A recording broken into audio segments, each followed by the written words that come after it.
in the bottom right-hand corner of the map, we have the blue Protoss player coming out from the land of Taiwan. He is one of the biggest ballers to come out from that island. He is a master of the Stargate, at least from what I remember. We have, representing Clan Rush, it is ButAlways.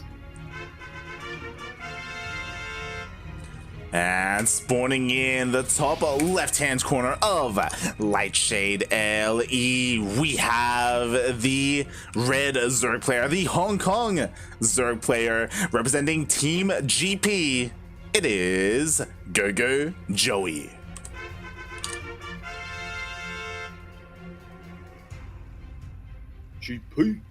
GP.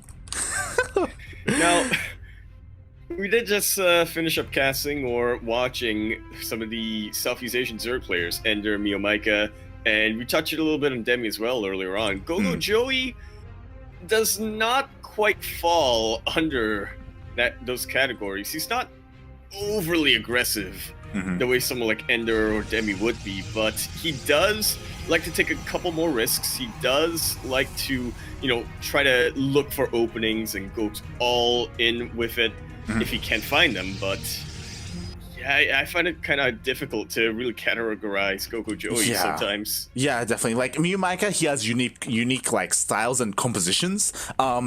And Demi, he loves his Spire. Like there is something that you can like, oh my, the sprays, look at them go down.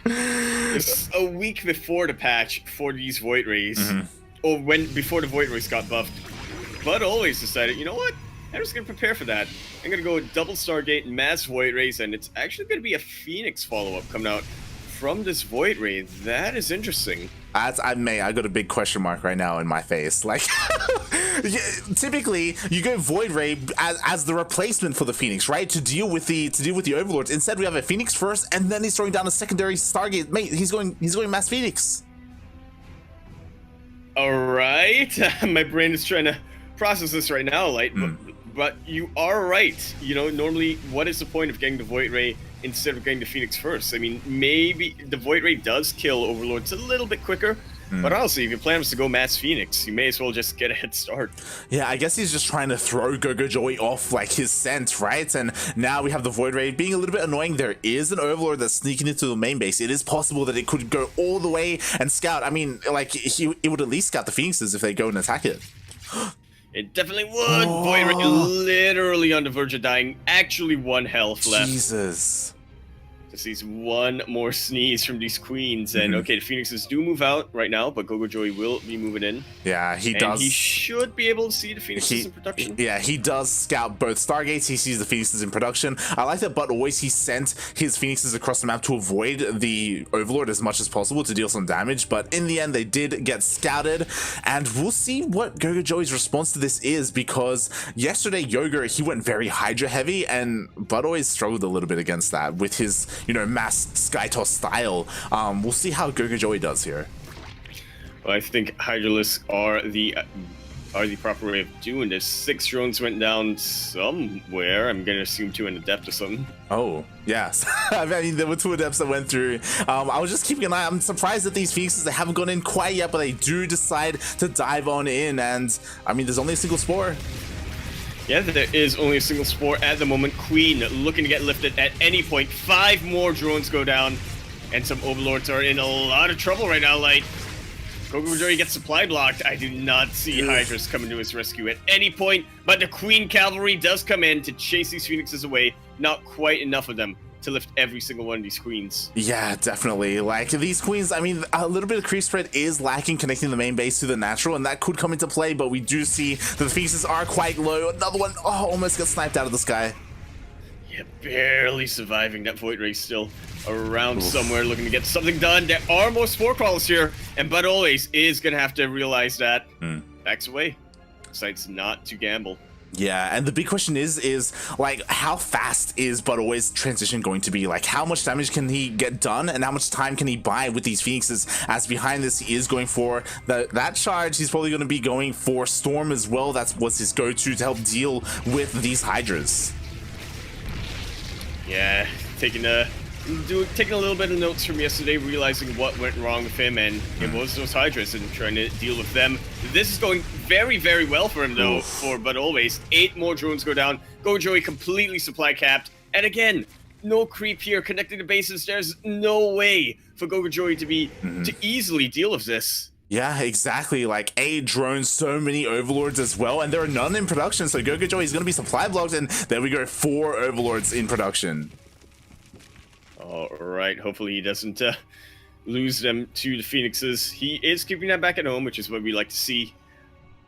And yeah, GogojOey just trying to build up a bit of an anti-air force, getting that Hydra count up, but he's been forced to remake these drones so many times before light. Jesus, so many going down. He's just picking them apart. Yeah, honestly, like even if ButAlways loses all these Phoenixes, like I feel like the damage has been done. Like enough overlords, enough drones, and again the transition is on the way. I will say that the downfall of ButAlways was that yesterday he did rely a lot on High Templar and Storm. But there wasn't a lot to buffer, and he even avoided Archons as well, and because of that, like the Zerg army was able to get on top of everything. But we do see he's adapting, you know, we even have the Fleet Beacon on the way. Yeah, I can't imagine we'll be seeing No, what am I saying? We are going to be seeing Ionic Pulse. We are going to be getting that Phoenix range, aren't we? Do you think so? But because he stopped Phoenix production.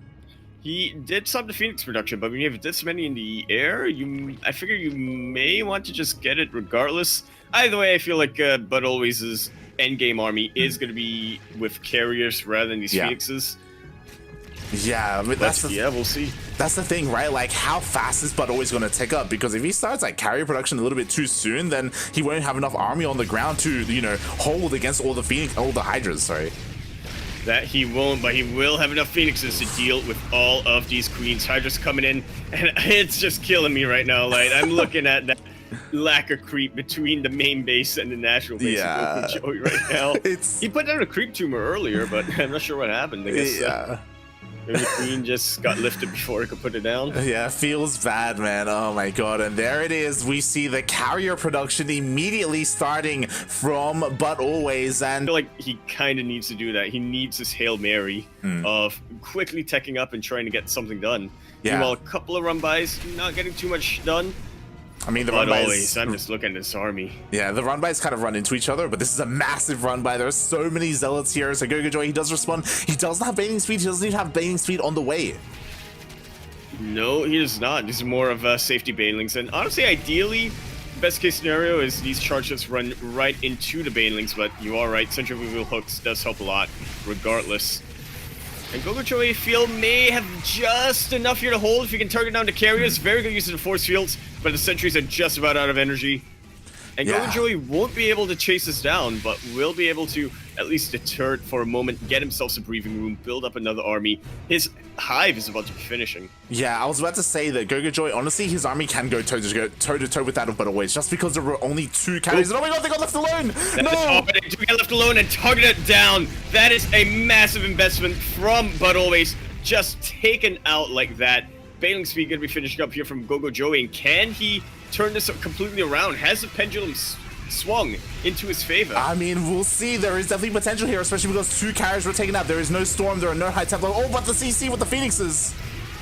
Yeah, it is looking fan-freaking-tastic. Zealot count is starting to get thinned out, though, and GogojOey may have just found himself an opening. This is still a very beefy army coming out from ButAlways. The battery overcharge has been used up. Yeah, that was so close. Like, there were no more interceptors left for the carriers. Like, if GogojOey had just a little bit more army supply, he would have been able to break through. But ButAlways, he stood strong, and now 2 more carriers have joined the fray. Indeed they have, and they can snowball really quick here. Like, carriers, they are a unit that scales pretty well, if I do say so myself. Zergling's just about missing that Warp Prism.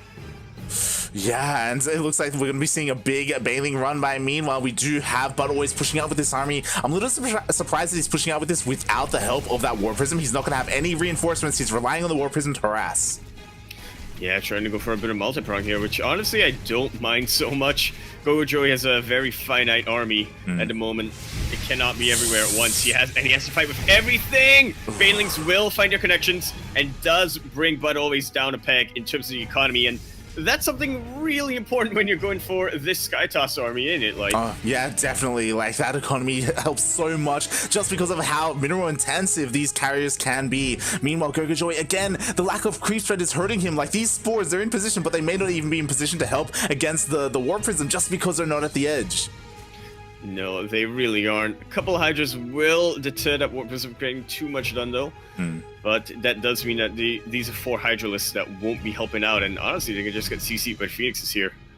Yeah, definitely. We do have the Phoenixes coming in to help support that War Prism, to help deal with some of these Overlords. Maybe, you know, create some fog of war so ButAlways can utilize that later on. But, oh, here are the Hydras have pushed him away. Yep, that they have. GogojOey now well aware that ButAlways is expanding further on. And he is supply capped again, but he's getting so much done with these Banelings. Another 12 probes, 18 probes go down. And with that, so has the prospects of ButAlways' late game economy, I feel. Exactly. We've gotten to the point where, look at GogojOey. He is maxed out. +3 attack is on the way. 200 supply. Still going for these run bys, and without Storm, I think that's the big thing missing, right? Like, if ButAlways had Storm, then maybe he would be okay. Without it, it's going to be so difficult to fight these Hydras. It very much so will, but that's still a decent amount of carriers out right now. They are full on not Infestors, the other unit. Interceptors, that's the one. But I'm just looking at the mineral income right now for ButAlways. Like, heck, he really cannot afford to lose even a handful of those Interceptors. This is hurtful because at the moment, ButAlways is losing these Archons without the support of the carriers, so he's just losing a little bit of supply, and soon it's just going to be the carriers naked without support. That they definitely will. Interceptors are going down left and right. ButAlways getting a little bit of mineral income right now, so he will be able to remake those, but how long can that last is a question we all have, I think. Yeah, definitely. Here we see GogojOey. He has retreated back to his base. We have a bit of stacked defense here, some spores, some spines as well to help defend, and yeah, ButAlways, I feel like he needs to retreat here. He can't engage into this. No, he definitely cannot. He just does not have the zoning potential available to him if he did have that Storm. That's the one thing on my mind right now, and now that you've brought it up. Yeah, Storm. definitely. It would zone out the army so much. Yeah, it's so odd to me because it's not like Miyamika who like doesn't make Banelings. Like, ButAlways, he had Storm yesterday. Like, he was using it to great avail. Like, it was working so well for him. Not well enough to win his series, but like it was pretty close. And here it's just nowhere to be seen. Yeah, he just went the exact opposite direction. I'm gonna get Archons, but no Storms. Oh, yeah. Yesterday we were just like, I'm gonna get Storm but no Archons. Pretty much. So I'm hearing it. It's one or the other for ButAlways, and now he loses his northernmost base. He's down to 4 Nexuses. I say that like he's down to 66 workers as well. To be fair, GogojOey, his worker count isn't that amazing either. Like, he is lacking gas, like, at his newest bases, and maybe that's kind of holding him down. I say that he has a decent bank.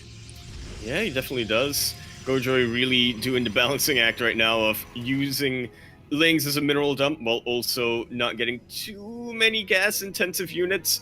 Just waiting for him to be able to really utilize his Ultras, or potentially Corruptors. +1 flare weapon's going to be finishing up pretty soon, and I feel like GogojOey has realized, okay, I need anti-air that's better than Hydras. Yeah. Typically, you want to get like a mixture of the two, right? You get Corruptors and Hydras to help deal with the carriers. Meanwhile, oh my god. All those probes backed into a corner, ButAlways really overestimating the power of his setting defense. Another expansion canceled, and this is ButAlways going completely all in. Yeah. And I cannot say I see it working out for him. Interceptors are going down. He just does not have the money to really remake those. Oh, yeah, we'll see. I mean, again, as you were saying, the Interceptors are starting to run out. No Storms available, so these High Templar, they're just adding in their auto attacks, but it looks like there may just be enough with the Archons, with the carriers to push through. All I've got to say is wow right now, like, but GogojOey is spending his bank, and he will be getting a lot more Hydras, but is that going to be enough? I highly doubt it. I feel like ButAlways has just about found the right timing to smash right into GogojOey. Exactly. GogojOey, he was doing such a good job at hindering the economy of ButAlways, but ButAlways the entire time, he didn't care about the economy. He was working on this one core army, and with it, he just pushes across the map, kills a hatchery, kills another hatchery. There's just nothing to stop it.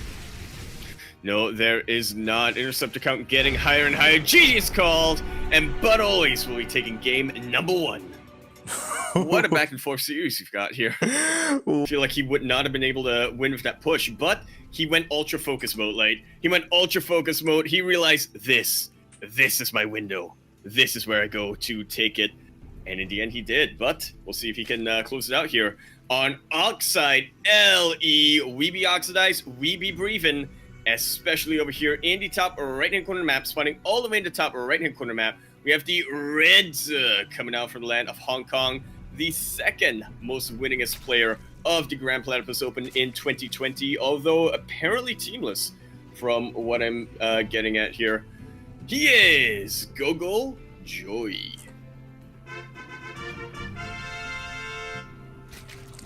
And spawning in the bottom left-hand corner of Oxide LE, we have the Taiwanese Protoss player, the Blue Protoss, representing Clan Rush. It is ButAlways.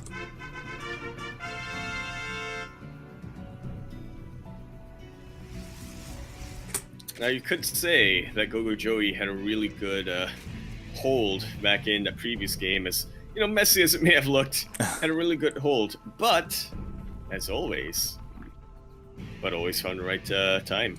Yeah, I mean, look, and this is look. I cannot cast these. Right, another Stargate coming into play. This is the ButAlways I remember casting last season, Light. This is the ButAlways, the Prince of Void Rays. We should be calling him. Definitely. And the thing is, I'm a little bit concerned because I feel like the Masked Phoenix is part of the reason why ButAlways did so well. Like, honestly, I should have looked at the units lost, but he killed countless drones and overlords and even a couple of queens as well with the amount of phoenixes that he had out on the map. Yeah, that's it though, Light. He did stop at that second Void Ray. ButAlways is, well, he's a stylistic player, and part of that is that it is difficult to predict what his next movements are going to be. Yeah, so I like this. He is going to those mass phoenixes. I definitely approve because he did so well with them in the previous game. This time, I'm not too sure what prompted him to go for these double void rays. I imagine it was to make sure that he wasn't scouted, unlike game one, right, where he was scouted. This time, the Overlord made it through, but it's hard to tell whether or not GogojOey was able to see the Phoenix. I don't think he saw it one bit there, Light. The Void Rays were very quick to take that out. And yeah, I'm just looking at the production tab right now. Hydra Den is on the way, but Spores, they seem a little bit delayed. Okay, more and more of them are starting to be made here for GogojOey. Absolutely what you want to see against this. Oh, yeah, Fuses definitely. come in, but there is transfuse available on some of these queens. Will delay ButAlways is harassed for quite some time. Yeah, and I love this. Like, with the added Void Ray for extra DPS, like, the Phoenixes, they come in, they CC the Queen, and then the Void Ray's just gonna down, just like so. Like we see here. I'm also liking how, you know, ButAlways is utilizing these Void Rays as well. Phoenixes, they can't shoot buildings. They're really good against bio units, but they kind of fall apart when they have to face buildings. So Void Rays are gonna be a little bit annoying there. Oh my god, this is disgusting. I love it as well because, like, you pick up the the queens with the high energy and they go down. One Void Ray falls, but how many queens have already fallen? Like 5 queens have gone down, 6 are going to be going down. Jesus Christ. I'm gonna say about 80% of GogojOey's anti-air has been taken out over there, and there's something else that I think we should point out, Light, is that because ButAlways, well, one, he's getting these fleet beacons, but because ButAlways has been crowd controlling these queens here and there and forcing GogojOey to use those transfuses. Once again, what do we see? We see gaps in the creep spread. Oh yeah, big, massive gaps. One even connecting the natural to the third, another connecting the main to the natural. I will say that ButAlways is playing this very differently. He didn't go for a Twilight Council, he's not going for charge, he's not relying on any kind of ground army. He's committing heavily to that Sky Toss with that third Stargate, with that ground army is consisting mostly of sentries right now, like he's pretty much just trying to get that zoning potential. Okay, there are a couple of zealots and a couple of adepts thrown into the mix. Yeah, it's like 4 zealots and 4 adepts. Like, it's like, man, he doesn't care about that, right? Like, it's like, yeah. All right, but GogojOey is going for it. His 1-1 is about to finish up, so trying to go for a bit of a timing, but nopes right out of there once he realizes how much time ButAlways has had to build up his defenses here. Yeah, definitely. He is pulled back. Meanwhile, those 4 adepts did go across the map. 2 drones killed, but look at all this lost mining time. Yeah. It is absolutely massive. I don't know how much we can really emphasize how important it is for GogojOey to be mining resources, especially gas, especially gas, I would say, to sustain his Hydra-based army. And ButAlways is just completely preventing that from happening. Hydra's is starting to come in. Oh yeah, and right now we're seeing how important it is to have some kind of support unit with these carriers, as these Hydras have so high DPS. They are able to deal with the interceptors, but they are not able to pounce on top of the carriers. And behind this, mate, he's been watching M canning. Indeed, he has. That mothership is now on the way. Can it actually sneak into the main? I hope it does. Oh boy, I mean, he doesn't even need to. The carrier's already in the main. Like, he's just, oh my god, he's just committing in the spawning pool. Some of the tech is vulnerable at the moment. The hive, oh, he's focusing on the hive. He is focusing on the hive, and look at all of these interceptors taken out.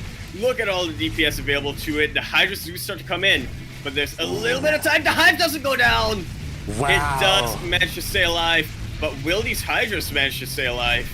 Apparently they will. Exactly. Again, Hydras, they just absolutely annihilate all of the interceptors. There's only one carry with interceptors left. So, ButAlways, like, you need something else, mate. You need Archons, you need High Templar. Even the last game, you didn't go High Templar, but at least you had Archons to help support. Now it's just pure carrier. To be fair, because of the lack of creep threat, because of the heavy Hydra commitment, it is a little bit awkward to get around the bases.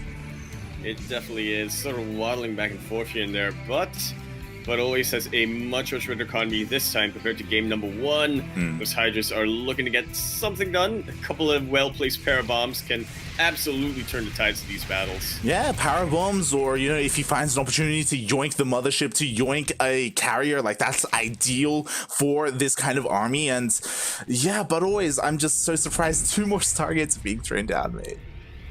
Oh my god. This is a heavy commitment to the Armada. Yeah. Here's what ButAlways is doing. Maybe too much. We'll see. We'll see if he's able to pull this off, because we have Flux Veins on the way as well. He's committing to almost every single upgrade he can, but here we go. The yoinks do go down. Yeah, nicely done over there, but a Viper going to be going down in exchange for that. Another one! Ooh. It is only one Viper left here, like, for GogojOey, and it is rapidly running out of energy. There's a lot of DPS here on these Hydras, but GogojOey not trying to fight. He is instead going to be retreating, trying to fight in a better location. And honestly, I don't think he's going to get that. He does have a lot of spore crawlers. He has no more gas. He's running out of gas. Like, he can barely spend his money right now. He's stuck at 150 supply. He can barely produce anything. He's relying on his spores for defense. I feel like if ButAlways continues to pressure here, like, he could break GogojOey, but he's posturing. He's not really committing to anything. Yeah, he sees that spore forest. He knows he does not want to take any unnecessary risks here. So instead, just gonna be, oh, this is actually kind of smart here. Like, that mothership is going back on home, and you know why? Let's have a recall. Yeah, he has a recall available to him in case things get crazy. And oh my god, the hive is so low from earlier. Indeed it is. Just one interceptor is really all he needs here. The hive goes down, and with that, all prospects of GogojOey's late game. And honestly, these carriers, they're just doing so much here. ButAlways just parking them right on top of all the tech structures, and because that hive, it wasn't just a hive that went down there, Light. It was also the lair for GogojOey. He had not rebuilt his Hydra Den. He had not rebuilt his infestation pit. Exactly, and on top of that, the Spire as well. He had just gotten the Spire, and GG immediately going to be called here from GogojOey. ButAlways going to have another chance to advance going into that decider.